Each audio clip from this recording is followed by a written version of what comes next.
জগন্নাথ দা উর্মিদিকে আমার প্রণাম। প্রিয় ভাই শোভন রয়েছে, ওকে শুভেচ্ছা। কৌশিক অ্যানাউন্সমেন্ট রয়েছে, ওকে শুভেচ্ছা। এবং যার জন্য এখানে আসা সেই দেবস্মিতাকে অনেক অভিনন্দন জানিয়ে দু একটা কথা বলবো। তার আগে একটা কথা বলতে হবে যে আমাদের সবাইকে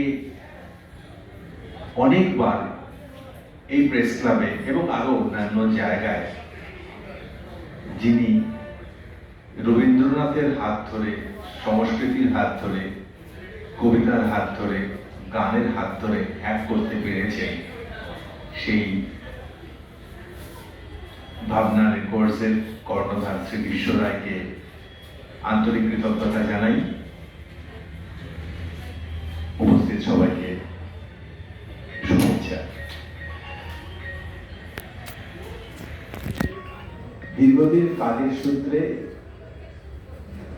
সঙ্গীত জগৎকে, সংস্কৃতির জগৎকে যেমন কাছ থেকে দেখার সুযোগ হয়েছে, তেমনি অনেক সাধারণ মানুষের সাথেও পরিচয় হয়েছে, যেখানে তাদের অনেক প্রতিবন্ধকতার বিষয়টি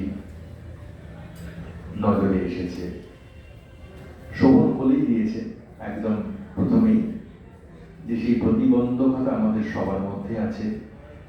এক একজনের কাছে সেটা এক এক রকম ভাবে আসে, আমরা অতিক্রম করি, আমরা অতিক্রম করার চেষ্টা করি আমাদের মধ্যে যে শক্তি আছে সেই শক্তি দিয়ে।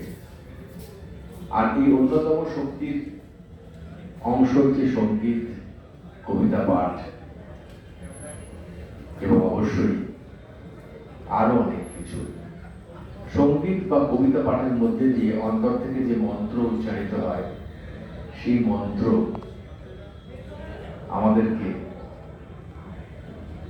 এমন এক বিশেষ রূপে সমৃদ্ধ করে, যেটা আমরা দেখতে পাই না চোখে, কিন্তু সেটা অনুভব করি এবং তার মধ্যে দিয়ে আমাদের যে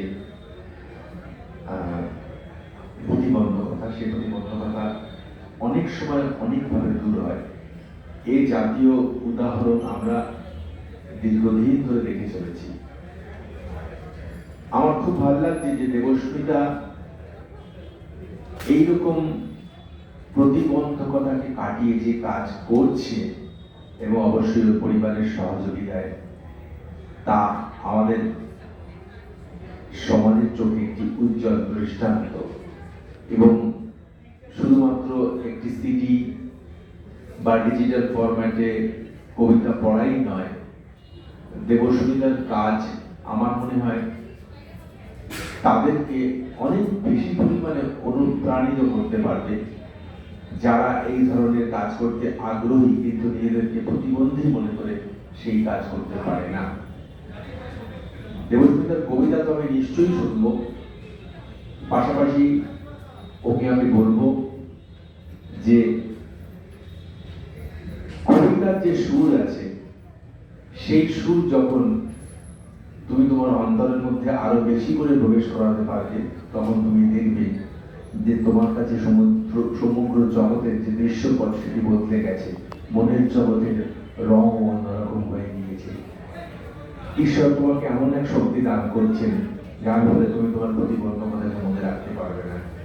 তুমি খেয়াল করলে দেখবে যে তুমি যখন কবিতা পড়ো স্টুডিওর মধ্যে কানে হেডফোন লাগিয়ে, বা তুমি আকাশবাণীতে যখন তুমি তোমার নিজের কথা বলছো, সেই সময় কিন্তু তুমি কথা বলছো, সেই সময় কিন্তু তোমার কোনো প্রতিবন্ধকতা তোমার শরীর জানান দেয়নি, তোমার মন জানান দেয়নি। অর্থাৎ সেই দিক থেকে তুমি সম্পূর্ণরূপে একজন আমাদের মধ্যে সুস্থ স্বাভাবিক মানুষ। এই পথ চলাটা তোমাকে, অর্থাৎ এই কবিতার পথ চলা তোমাকে অনেকটা এগিয়ে দিয়েছে, আরো এগিয়ে দেবে। তুমি খুব ভালো থাকো, তুমি এইভাবে কাজ করো, ঈশ্বরের কাছে এই প্রার্থনা রইল। আর আপনারাও দেবস্মিতা বা ওর মতো যারা